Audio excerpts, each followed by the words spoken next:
സിനിമയുടെ പേരോ മറ്റുള്ളതോ ഒന്നും പറയുന്നില്ല. അമ്പിളിച്ചേട്ടനും ഞാനും ഉള്ള ഒരു സിനിമയാണ്. തിരുവനന്തപുരത്ത് വെച്ചാണ് ഡബ്ബിംഗ് നടക്കുന്നത്. അപ്പോൾ ഞാൻ ഡബ്ബിങ്ങിന് ചെന്നപ്പോൾ എനിക്ക് കുറച്ച് പണം ബാലൻസ് തരാനുണ്ട്.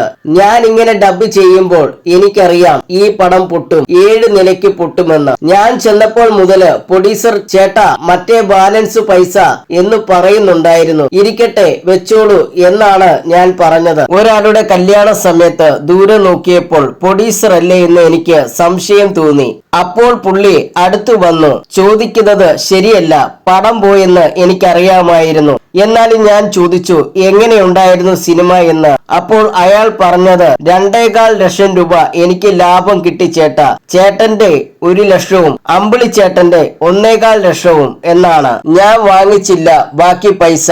ബാക്കിയുള്ള 1.25 ലക്ഷം രൂപ അമ്പിളിച്ചേട്ടനും വാങ്ങിച്ചിട്ടില്ല. ആ പടത്തിന് ആകപ്പാടെ പുള്ളിക്ക് കിട്ടിയ ലാഭം 2.25 ലക്ഷം രൂപയാണ്.